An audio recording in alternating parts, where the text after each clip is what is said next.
இந்த மயிலம் தொகுதிக்கு நெடிமோடூர் கிராமத்துக்கு வருகை பண்ணுவதற்கு முதல்ல எங்களோட முதற்கன வணக்கம் சார். ரொம்ப நன்றிமா. இந்த ஆரம்ப சுகாதார நிலையத்துல அடிஷனல் கட்டிடம் கட்டி கொடுத்ததுக்கு இந்த ஏஎன்சி அந்த ஒரு சில ஃபாலோ பண்ற எல்லா பேஷண்ட்ஸ்க்குமே வந்துட்டு இது ரொம்ப யூஸ்ஃபுல்லா இருக்கும் சார். இந்த மாதிரி ஒரு திட்டத்தை வந்துட்டு உங்க கையில தொடர்ந்து வச்சு நம்ம ரொம்ப பெருமையா படுறோம் சார். நன்றியும் தெரிவிச்சுக்கிறேன் சார். வேற யாராவது கேட்கணுமா? வேற யாராவது சொல்லணுமா? இந்த கிராமத்தில் இது மயிலம் வட்டாரத்தில் மிகப்பெரிய கிராமங்களில் இதுவும் ஒன்று. இது பரப்பளவிலும் சரி, மக்கள் தொகையிலும் சரி ஒரு 5வது இடம் பிடிக்கின்ற பெரிய கிராமம். இந்த கிராமத்திலே வெகு நாட்களாக கால்நடை மருந்தகம் இல்லை, மற்ற வசதிகள் ஓரளவுக்கு பரவாயில்லை. ஏனென்றால் அரசு ஆரம்ப சுகாதார நிலையம் இருக்கிறது, தேசிய வங்கி இருக்கிறது, கூட்டுறவு வங்கி இருக்கிறது, அரசு மேல்நிலை பள்ளி இருக்கிறது, உயர்நிலை பள்ளி இருக்கிறது. ஆனால் விவசாயத்திற்கு உறுதுணையாக இருக்கின்ற கால்நடைகளுக்கு மட்டும் இங்கு மருத்துவமனை இல்லை. இதை ஆண்டாண்டு காலமாக கேட்டுக் கொண்டிருக்கின்றோம். அதை மாண்புமிகு அமைச்சர் அவர்கள் கருணையுடன் கூர்ந்து கவனித்து இந்த அரசாங்கத்தின் இந்த அரசின் மூலமாக முதல்வர் விஜயின் மூலமாக எங்கள் ஊருக்கு பிரத்யேகமாக கால்நடை மருத்துவமனை அமைத்துக் கொடுக்க அன்புடன் பொதுமக்கள் சார்பாக கேட்டுக் கொள்கின்றோம். முதலமைச்சருடைய கவனத்துக்கு எடுத்து செல்லப்பட்டு கண்டிப்பாக அந்த கோரிக்கை நிறைவேற்றப்படும் என்பதை இந்த நேரத்தில் தெரிவித்துக் கொள்கிறேன்.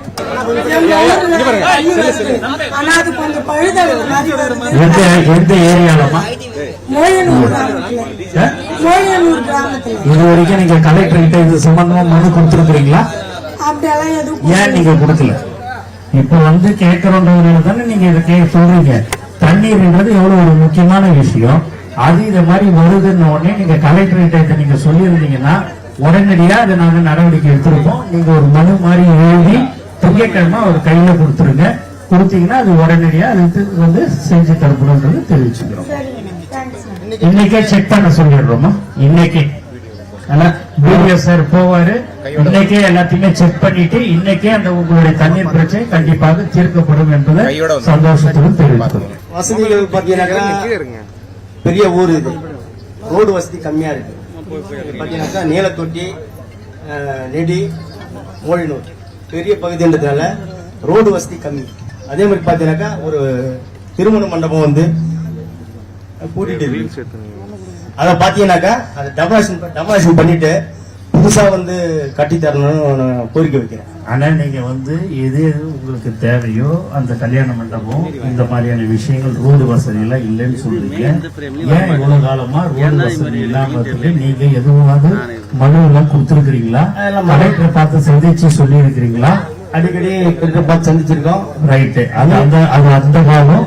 இப்போ நீங்க உடனடியாக ரோடு வசதிக்கு எந்த இடத்துல ரோடு வசதி தேவை, அந்த கல்யாண மண்டபத்தை எங்க நீங்க டெமாலிஷ் பண்ணணும்ன்றதெல்லாம் சொல்றது. நீங்க கலெக்டர் கிட்ட உடனடியாக மனு கொடுங்க.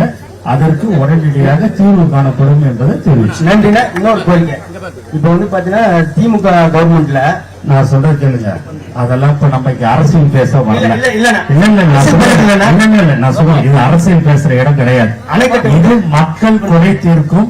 அதுக்கோசம் இங்கே ஏற்பாடு பண்ணி இருக்கிறோம். அதுக்கு உங்களுக்கு எது உங்க கிராமத்துக்கு தேவையோ அணைக்கட்டு வேற எது உங்களுக்கு தேவையோ நீங்க உடனடியா அதை நீங்க சொல்லுங்க. அதுக்குண்டான நடவடிக்கை கண்டிப்பா செஞ்சு.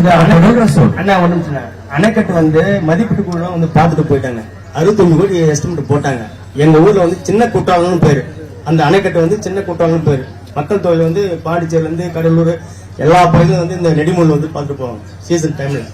நாங்களும் பல முறை அதிகாரி மத்திய மத்தியில பேசிருக்கோம், கலெக்டர் மத்தியில பேசிருக்கோம். அந்த அணைக்கட்டு மதிப்பீட்டு குழு பாத்துட்டு போனது அப்ப துறைமுறை அமைச்சர்.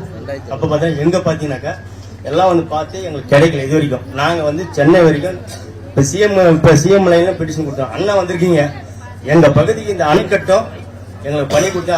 கோயில் அந்த பக்கத்துல கோயில் அக்கரைக்கிழமை கோயில் இருக்கு. அந்த அணைக்கட்டு கொஞ்சம் பண்ணி கொடுத்தா நம்ம நல்லா இருக்குண்ணா. கண்டிப்பா நன்றிண்ணா. இல்ல நீங்க எல்லாமே நீங்க சொல்றதெல்லாம் கரெக்டுண்ணா. இங்க கலெக்டரும் மத்த அதிகாரிகள் எல்லாருமே செஞ்சு கொடுக்கிற பொசிஷன்ல இருக்கிறாங்க. கண்டிப்பாக எல்லாமே உங்களுக்கு செஞ்சு தருவாங்க. கிராமத்துல தண்ணி வசதி இல்லைன்னா அதே மாதிரி புதுமனைன்னு ஒண்ணு இருக்கு. அதுல 60-70 வீடுங்க இருக்கு. தண்ணி வசதி இல்லைன்னா ஒரு டேங்க் ஒண்ணு ரெடி பண்ணி கொடுங்க. வேற சுடுகட்ட பாதியில ரோடு வசதி இல்ல. நீ எல்லாத்தையுமே ஒரு மனுவா எழுதி நான் தயவு செய்து நான் சொல்றது உடனே நல்லா புரிஞ்சுக்க. நீங்க இப்ப நான் வரேன், நீங்க பேசுறீங்க, இதோட இருக்கக்கூடாது. ரைட்டுங்களா? அடுத்த தடவை வரும்போது நீங்க 5 கோரிக்கை வச்சீங்கன்னா அதுல நான் 3 வந்து மாண்பு முதலமைச்சர்கிட்ட சொல்லி அதை எல்லாத்தையும் முடிச்சிருக்கிறேன்றது தான் நான் உங்ககிட்ட சொல்லணும்.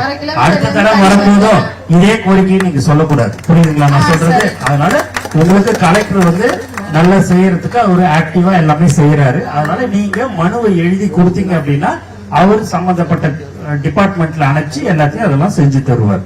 ஓகேங்களா?